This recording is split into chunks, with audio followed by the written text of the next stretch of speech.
using isotopes, we figured it was better if I take you through it slide by slide. So now the technique that I'm going to be talking about is pretty simple. It's really it's based on a rather old technique.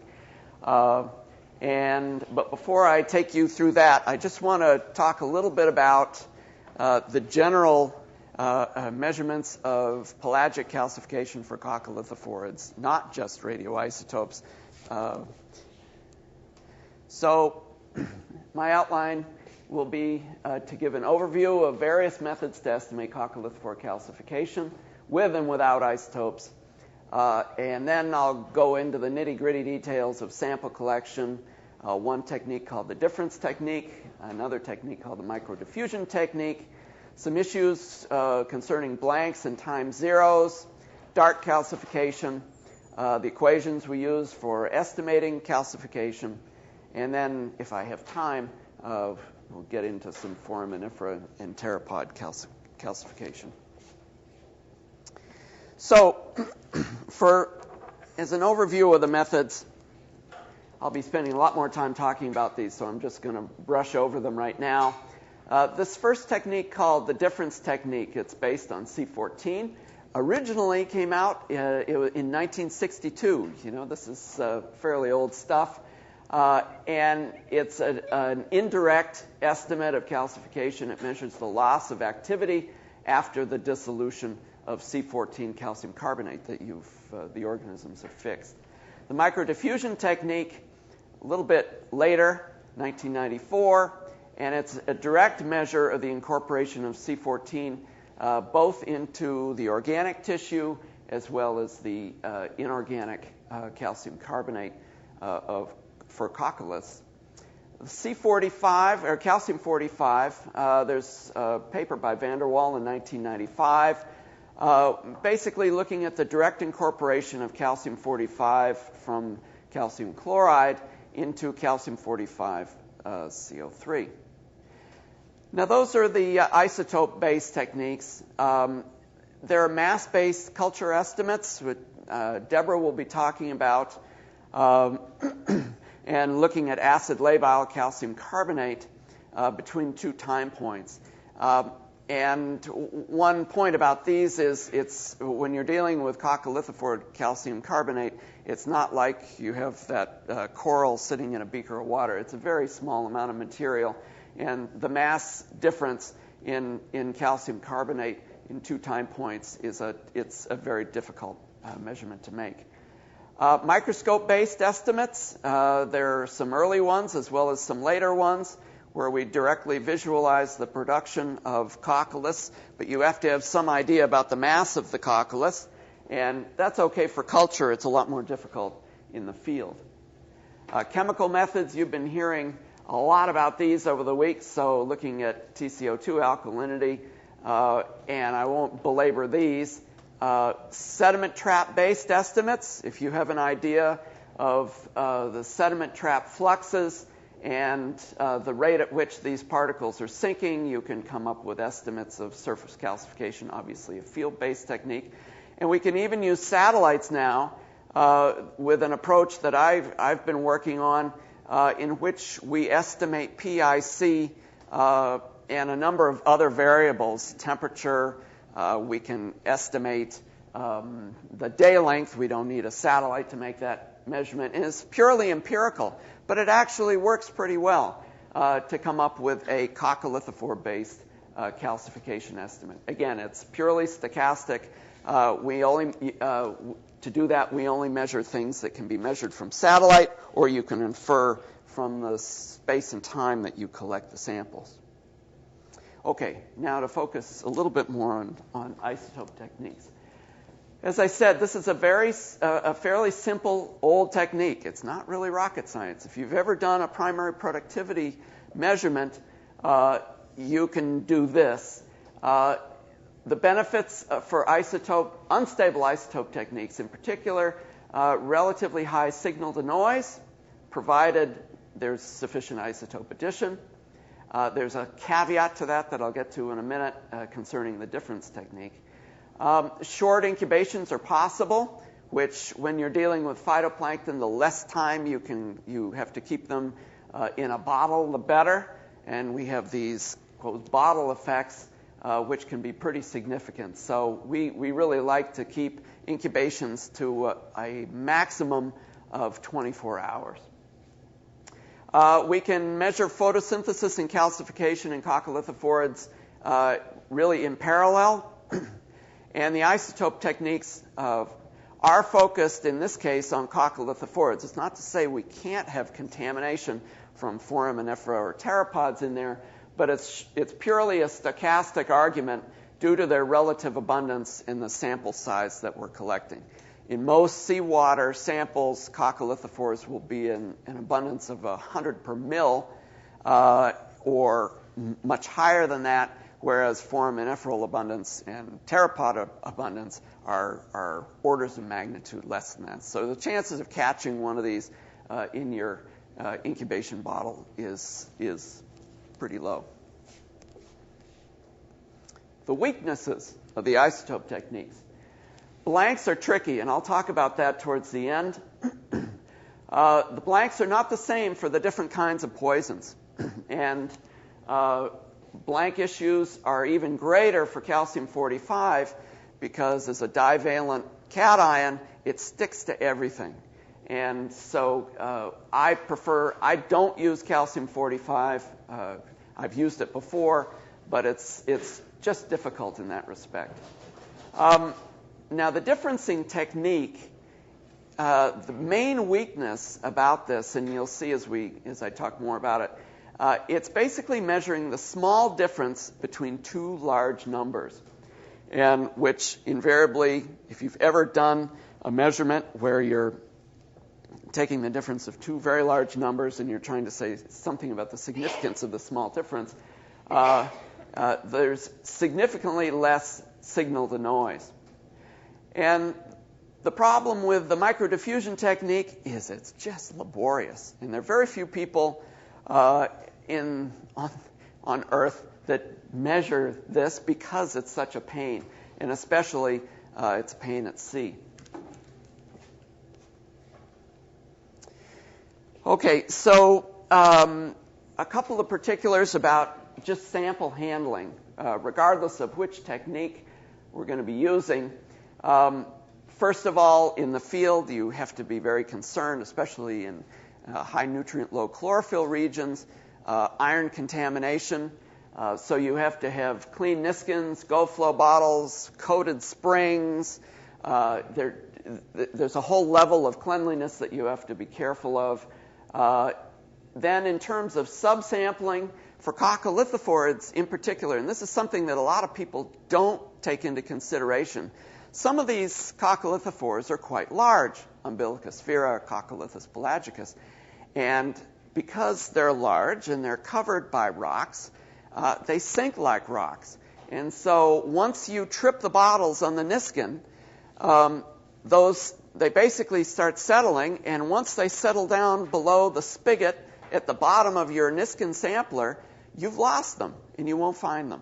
And so you can show this just by taking a niskin bottle and sampling it immediately and sampling it over time, and you'll see that you lose some of these big coccolithophorids. So it's actually quite important that you sample quickly if you want to get a good representative sample.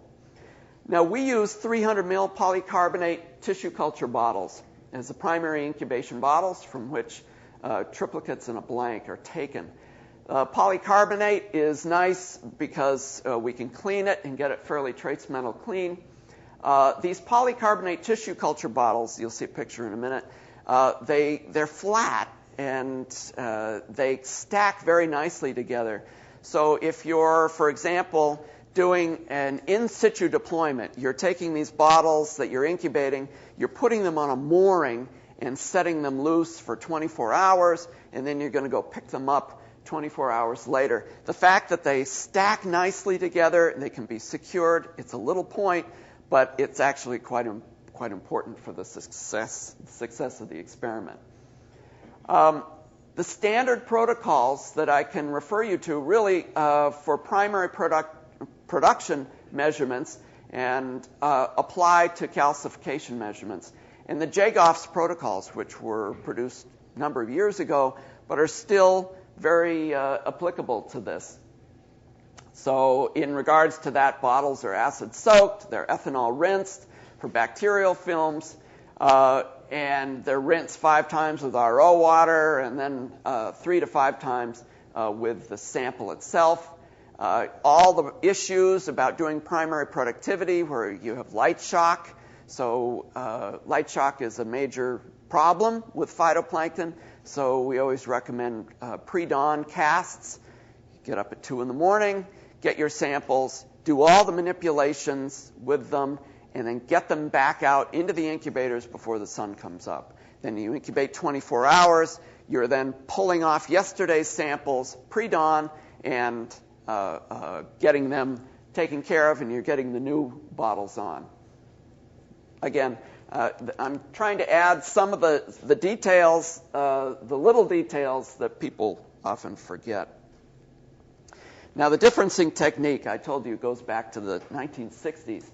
And this is a paper by Posca in Nature.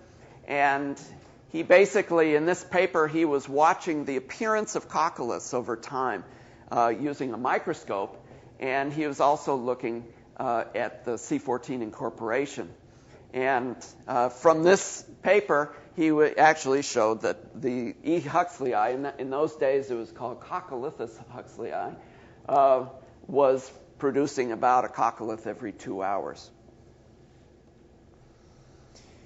And then a year later, he came out with a much more detailed version of the differencing technique in this paper in Physiologia Plantarum.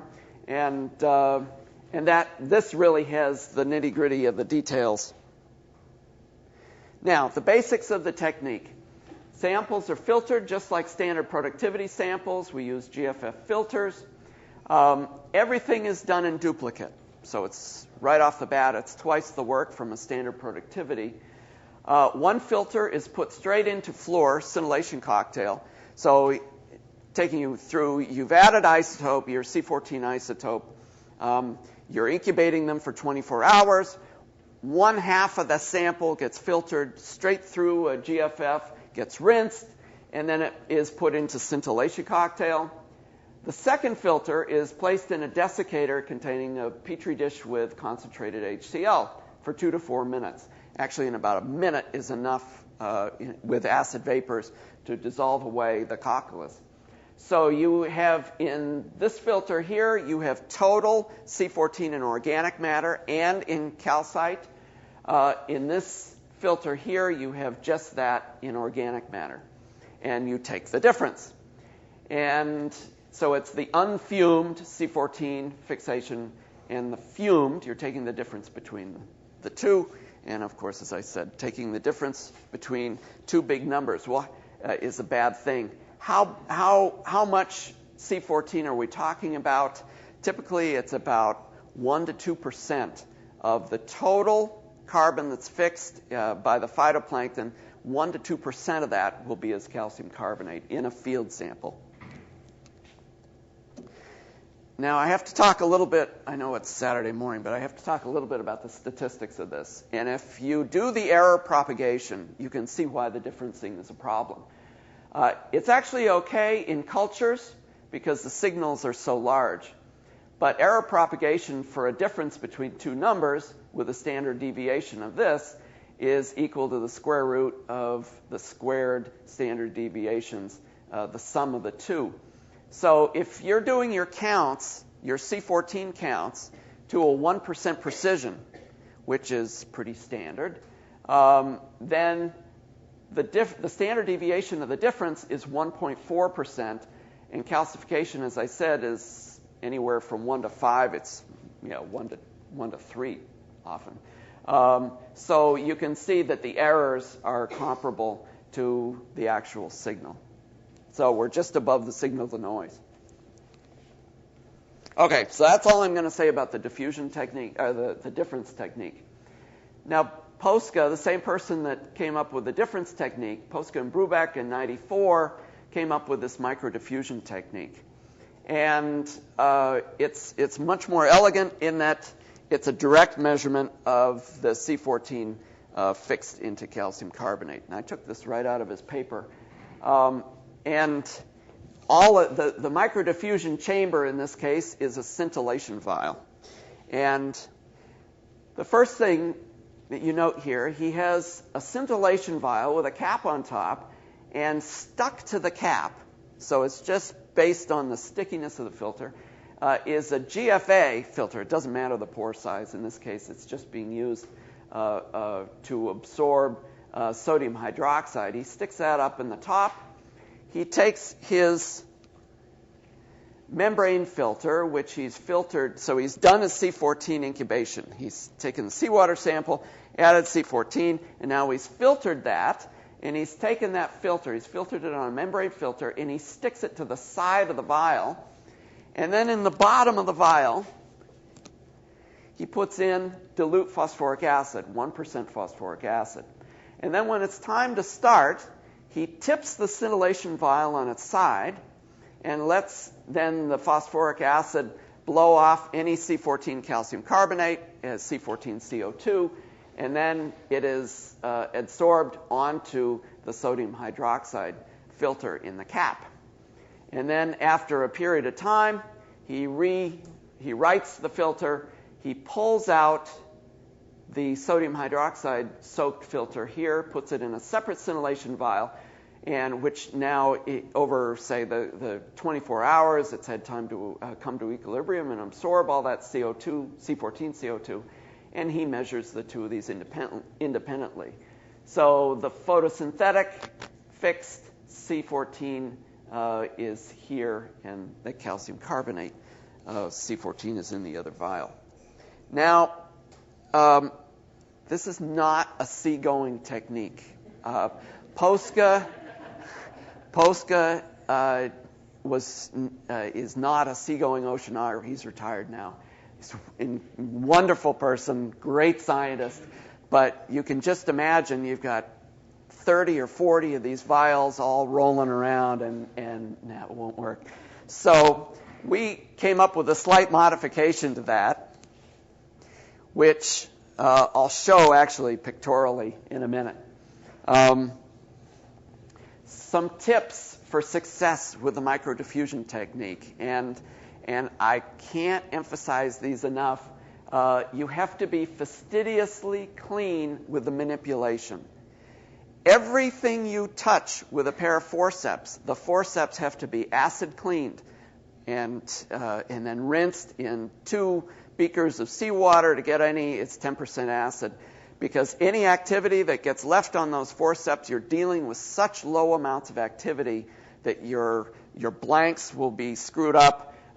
And so if you pay attention and are fastidiously clean, you won't have problems. The interstitial water in sample filters can be a problem with the microdiffusion technique. Why is that? If you imagine taking a GFF filter, so, GFF filters are fairly thick. It's a glass fiber pad. And you filter your sample. And now you're going to be taking that filter and you're going to be trying to separate the C14 that's in calcium carbonate from that that's in organic matter. However, if you have interstitial water that has the original trace stock of C14 bicarbonate in there, when you go to acidify that filter, that stock solution, which is orders of magnitude higher than what you are trying to measure, if that blows off into the headspace, you're cooked.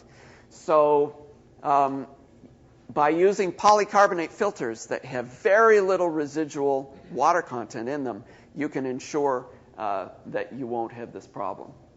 Blanks need to be run for every sample. If you've ever done primary productivity measurements for phytoplankton, that's really not the case. It's not, depends on how accurate you want to be, but in general, the signals are so large with photosynthesis measurements, it's not a problem. In this case, you run a blank for every sample. Controls for the microdiffusion efficiency should be done. What's that? That is the efficiency by which the C14 that's in the bottom of that vial winds up getting caught on that sodium hydroxide soaked filter up above. And that efficiency is determined by how long you let the microdiffusion go. It's affected by how good the acid is that you're acidifying with and so forth. And the isotope, the fraction of acid labile activity for the isotope stock. Your isotope stock should be 99.99% pure. And if it isn't, that means that when you acidify it, there's residual activity left over in the bottom of your vial, and you're cooked again. We use a CO2 trap that's called phenethylamine. We don't use sodium hydroxide. Phenethylamine works way better, I think. And so phenethylamine is a nasty organic, and if you smell pepper when you're working with it, you're not working with it right. It should be in a hood. It's a potent carcinogen. Okay, I'm going to give you 2 more slides of the overview of the microdiffusion technique, and then I'm going to take you pictorially through it. So to review, the water sample is incubated with 20 to 40 microcuries of C14 bicarbonate per sample.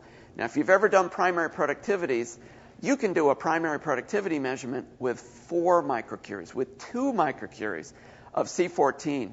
And you'll notice we've really souped up the activity here because, for obvious reasons, we're trying to keep the signal to noise as high as possible. As I said, we're using polycarbonate filters that have a 0.4 micron pore size. The filters, after you've filtered them, they're rinsed 5 times with cold filtered seawater. It may seem excessive, but you've got to get that stock, any C14 residual stock, out of there. And the filter is placed in the base of a scintillation vial, and it's capped with a rubber septum. This is different from Posca's technique. And we have, in that rubber septum, we have a bucket that's suspended below that has the GFA filter, and it's soaked with the phenethylamine as the absorbent. And the last overview of the microdiffusion technique, as I said, it's 1 ml of phosphoric acid, which we then inject through the septum. And I'll show this.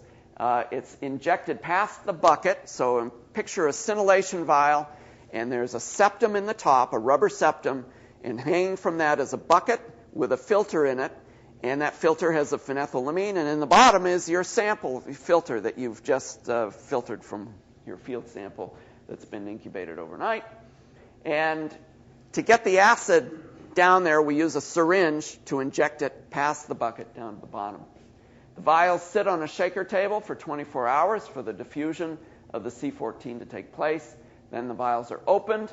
The bottom filter gets to the floor. That's the acidified one. The top filter with the PEA gets put in a separate bucket, in a separate vial, and scintillation cocktail is added. We always let our samples with scintillation cocktail go 24 hours before we count them to get rid of any, you'll get higher blanks if you count them right away, and blanks are very important here. And then finally, the calculations involve the standard C14 equations and using a channels ratio method for estimating quenching of the C14. We subtract a blank. We use a 5% isotope discrimination factor, standard for primary productivity. And then we have to estimate the DIC concentration corrected for salinity. Okay, so now to some pictures. During the sampling process, these are the tissue culture bottles that I was telling you about before. You'll notice there's a black thing on the back of that bottle, and it's a piece of Velcro. It's really handy if you're doing pelagic calcification measurements. You have to keep these samples in an incubator, and the ship is rolling around, and the bottles are floating around in there, and they get up against the outflow for the tank, the seawater tank that's keeping them cold, and they block it up, and then you have a flood, and you've got seawater all over the deck, and everyone hates you. So we put Velcro in the bottom, and we have it's marine Velcro. We put it on the bottom of the tank so you can just stick the bottles down, and not a problem. We also pre-filter the samples through a 200 micrometer mesh to get out any large grazers. If I get a copepod in one of these bottles, they will consume everything in that bottle in about 2 hours, and we'll be left with very poor rate measurements. So unfortunately, we can't get rid of the microzooplankton, and so there's always going to be a grazing component there. I mean, this applies for any C14 primary productivity measurement. And but the best we can do in this case is at least getting rid of the macrozooplankton. All right, here we are in the lab. Everything we do is under low-intensity red safe light. We do the inoculating, we do the filtering. And we don't want, basically, to have these things photosynthesizing and calcifying, photodependent, that is. And so it makes work at sea very difficult. And there's little things for old people like me with eyes that aren't quite as good as they used to be. You're trying to actually aliquot the C14 in with you're trying to put in 10 or 20 microliters of stock into a sample, and you're trying to depth range on where the bottle is, and you go, and it goes on the floor. So you can actually mark the end of a pipette needle with a couple of stripes from a Sharpie pen, which allows, if your eyes are like mine, allows you to actually depth range on it, and you can get it in the bottle. So because I can't take pictures that well under red light, everything from here on out, it will be under regular light. So we sample from the stock bottle. It goes into a microvial, here very elegantly placed in a rubber stopper to keep it from rolling when the ship takes its big roll. And we're then pulling individual samples from that to put into our incubation bottles. And as I said, we're taking 20 to 40 microcuries of sample, which are then going into the 300 ml bottle. The activity of the C14 that we use is 2 millicuries per mil. That's pretty standard, but it's important, obviously, if you're trying to figure out the amount to add. Then we take aliquots after we've incubated that bottle for 24 hours. Before we incubate for 24 hours, we separate those into 3 70 mil, 75 mil polycarbonate bottles. These become our triplicate measurements from this one bottle, and those are then incubated in the seawater incubator or in your light incubator. We have enough volume left over to do a formalin-killed bottle. In this case, we're using 2% final concentration of formalin, and that is the fourth sample that we can get out of this polycarbonate bottle. Another little tip here, you'll notice that we're adding this through a series of filters. We have a 0.2 micron filter and a 0.02 micron filter that we filter that buffered formalin through. The reason we do that is obviously the buffered formalin is a saturated solution. There are crystals floating around there. And if you're not careful, those crystals wind up going in and can adsorb activity and wind up giving you very high blanks. So we just make it a practice that we filter out any of those crystals of the formalin. These are standard sort of streetwise comments about working with formalin and working with phytoplankton in general. Those samples are incubated separately. They're never anywhere close to the living samples. If you're wearing gloves, the person that's actually adding the formalin is a different person than the one that's inoculating. I mean, this is just common sense. Keep this stuff away from all your live samples. And you see we have a tub here that's special for formalin. Okay, then everything goes in the incubator or out on deck in your shipboard incubator. Now, this gets back to the note about the fastidious aspect of cleanliness. We have this wonderful piece of dense styrofoam with 3 beakers in it. There's a 10% HCl and 2 filtered seawater beakers, and the forceps are sitting in the 10% HCl. You want to pick up a filter, you rinse them off in the filtered seawater, first one, and then the third one. You've now loaded the filter onto the filter frit, and you're now decanting that sample. It's been 24 hours. You're decanting that sample in. We use glass funnels. We don't use plastic funnels because they seal much better, and they're not as sticky in terms of isotopes. They're easier to clean. They're much more expensive, though. And when we're done, we tip it up. We're typically using a diaphragm vacuum pump, and we set the vacuum at 5 millimeters of mercury. Don't go higher than that. You'll just pull all the cells apart. You'll lose dissolved organic carbon. Okay, then the rinsing, and this, like I say, it isn't rocket science, but you got to keep track of your rinsing. You see we have racks of these. For this pictorial guide, we only had a set of them loaded, but when we're really going at this, we'll have 30 of these set up at once, and you have to keep track of how many rinses you've given to each. So, little tips. We give a bottle rinse, we tip it up, and then we're giving 3 of these cup rinses. And I put this in so we can keep track. It's like being a short order hamburger cook in Times Square at noontime when this stuff is going. You've got all these things. And how many rinses did you give to bottle 1B? And so we've rinsed these here. This one is 1 rinse. We put the bottle on its side for 2 rinses, and 3 rinses we turn it over. And then we're not done yet. We have 1 more rinse, which we call a rim rinse, followed by what we affectionately call filter calisthenics.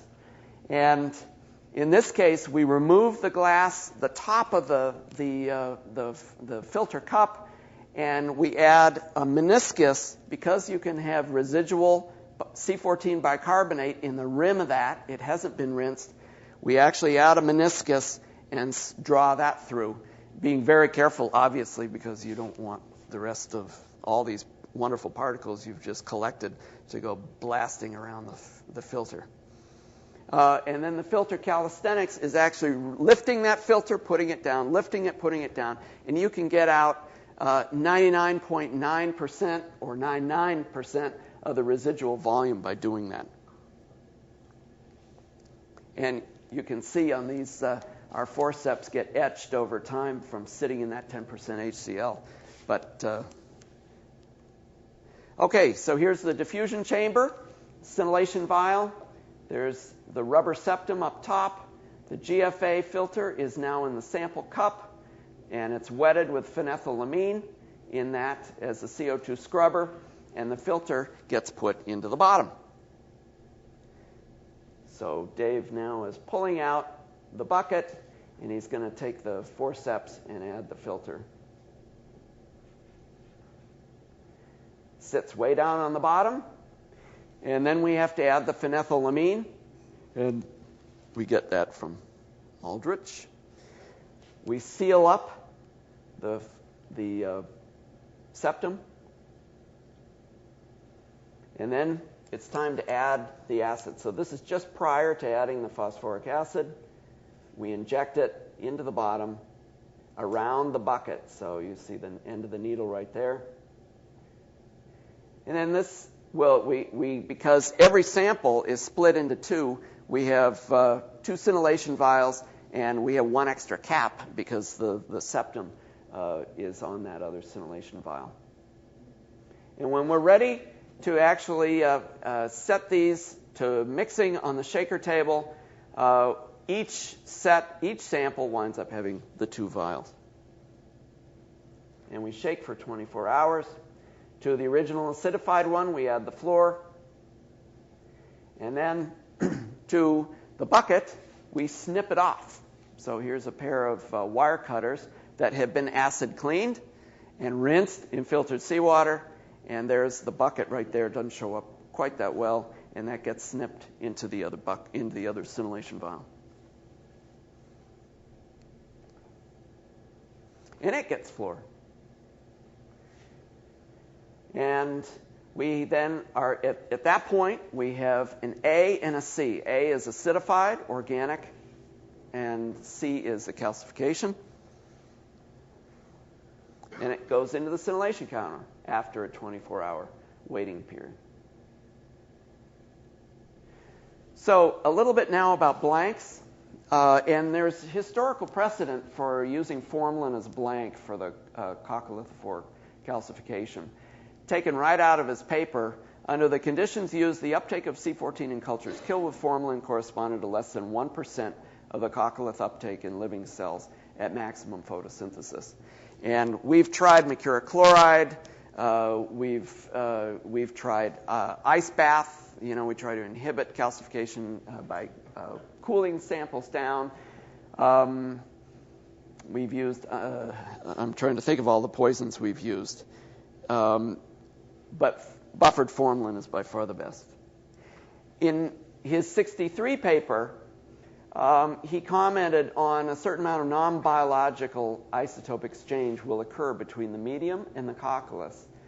And this was measured by incubating formalin-killed cultures under normal experimental conditions. The uptake of carbon-14, practically all of which was in the acid-removable fraction, amounted to 0.5 to 4% of the uptake in coccoliths in living cultures at light saturation. It was consistently higher in artificial medium than in natural seawater. There's actually some interesting history here, because the person that invented the original C14 primary production technique, Steeman Nielsen, that was in 1958. And so this was hot on the heels of that and the differencing technique that was. So all this stuff was pretty much, at the time, pretty much in its infancy. So time zero samples are highly variable. If you just take a sample, inject it with C14, and then filter it, we have found the variability to be unacceptable. And whether this is isotope exchange that's happening depending on what sorts of particulate matter you've got in there.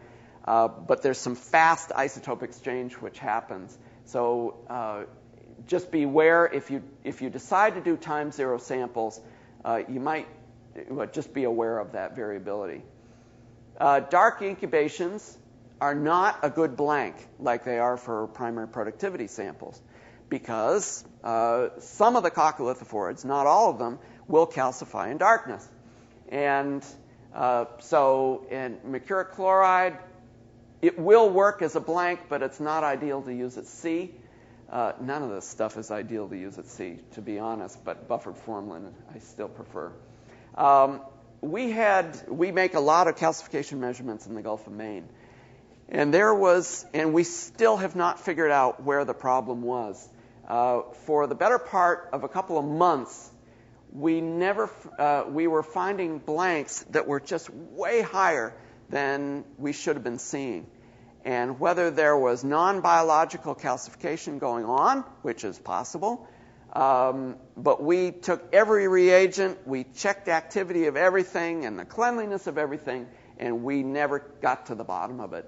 So there still are some interesting things related to these blanks. We always run totals and filter efficiency tests and check the isotope activity of the PEA. So a total, we're taking the total activity in the bottle. So we've added our C14. We take that pipette and we check the total activity in 100 microliters, just to verify we know how many DPMs are in that. The filter efficiency, we just inoculate C14 bicarbonate into the bottom of a scintillation vial, and we acidify it to make sure we can blow it all into the headspace and collect it in that PEA bucket. Why do we check the isotope activity of the PEA? This is one of those really issues. You find someone else in the lab was no one likes to dispose of liquid C14 waste. It's expensive. And so people are allowed to acidify that in a hood, blow it off, and leaving the residual, which has very low activity, and then they evaporate it. Well, if you're working in the same hood and you've got an open bottle of PEA and your CO2 trap, and someone over there has just left an open beaker, they're evaporating some C14 C14 bicarbonate seawater. All that's the CO2 will go right into your PEA, and then you're injecting that into your bucket, and your calcification rates are huge. So you need to check the activity of your PEA. What am I doing here? I'm almost done. So here's some data, not particularly sexy-looking data, but I put it up just to give you an idea of what, in this case, these are formalin blanks in the microdiffusion technique. For the photosynthesis blank, and let's see, average blanks. I'm sorry. So this is formalin primary production DPMs versus the untreated DPMs, so non-fixed. So this is the unfixed side here on this axis, and these are the blanks. And you see we have numbers here of 100,000 DPMs, 10,000 DPMs, and over here we have blanks of a couple of hundred. That gives you an idea for photosynthesis of the signal to noise. Here's what it is for calcification. Here are untreated, so not treated with formalin, and these are treated with formalin. And we have thousands, 3,000, 4,000 DPMs. But you can see here, sometimes there's no calcification happening in the samples, and the blanks are a couple of hundred. So there's less signal to noise with the calcification than with primary production measurements. Does the formalin photosynthesis blanks and the formalin calcification blanks, for the same samples, do they covary? And the answer is no. And you'll see the relative magnitude of these, 1,000 versus 1,000 on that axis. And if you look at the DPMs for photosynthesis and calcification, these are from field data. Photosynthesis on this axis and calcification on this axis. You can see, indeed, they're correlated, and these dashed lines represent the percentage of calcification of the photosynthesis. And you can see it's a couple of percent. And what's the error of the microdiffusion technique? Well, it's somewhere around 0.05 micrograms carbon per liter per day, and there's the range there. And on this axis is the standard deviation, and on this axis is the actual calcification rate. And you can see that we could lower that further by adding more isotope, but it becomes a cost-benefit issue. The equations that we use, as I said, they're the same for photosynthesis. The first thing we have to do is to estimate the total DIC in the sample. And if you're working in coastal river-impacted areas like we are, we use an equation, just an approximation from Parsons et al., based on salinity to figure out what that total DIC is. And then that's the actual equation right there. And we take the DPM of the sample minus the DPM of the blank divided by the volume filtered. There's your total DIC. That's divided by the total DPMs in the sample. This is your 5% factor for the fact that the phytoplankton will assimilate C14 at a slower rate than C12. And there's the time of the incubation. And here's just another example for formalin blanks for photosynthesis and calcification. There are the blanks for photosynthesis, a couple of 500 to 1,000. Maybe there's one higher of 2,000. And then for calcification blanks, 500 to 1,000 in that case. And lastly, I'll leave you with this. I think that's the last, maybe one more. For a number of different cruises around the world, typically you see that photosynthesis and calcification are increasing together. But in certain regions, and these are regions known for coccolithophore blooms. This is south of Iceland, where there was a 500,000 square kilometer bloom of coccolithophorids. And here's Gulf of Maine, a bloom, and the fjords of Norway. You can get much higher calcification rates. These are log scales here. And I had an observation, and this is actually a very useful observation for people who are working with coccolithophorids, that the calcification per unit chlorophyll in grams PIC per gram chlorophyll per hour for a whole suite of cultures and field observations has a fairly, there's a mean number here associated, and these are the standard errors of that mean. But the question was, if I go out in the field and I measure calcification per unit chlorophyll, obviously in the field there are going to be photosynthetic organisms that are non-calcifiers. But do I ever approach this number in the field? So again, thinking about this in a dilute suspension loaded with diatoms, you would expect a low calcification per unit chlorophyll. In a coccolithophore bloom, we might expect something approaching that number. So you can take a whole bunch of field data from different cruises. This is for photosynthesis versus chlorophyll, and you can see it's a massive scattergram. And that upper line right there is the theoretical maximum photosynthetic assimilation number, 25 grams carbon per gram chlorophyll per hour. This is for phytoplankton, not coccolithophorids. And you would not expect to exceed that number in the field. Down below, I show this shotgun blast for about 1,000 measurements, and this maximum number that I showed you on the previous slide is that slope right there. And in fact, for the most part, you don't exceed that number in the field. So it's a handy number. That's 1.19 grams carbon of PIC, calcification per gram chlorophyll per hour. So I think in the interest, I don't want to cut into Deborah's time.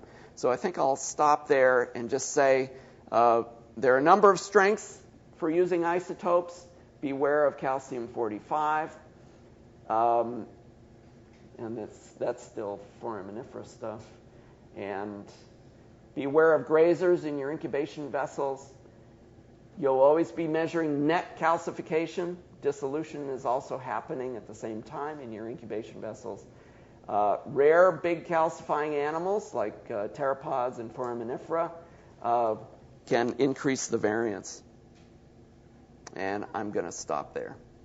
So I'll take questions.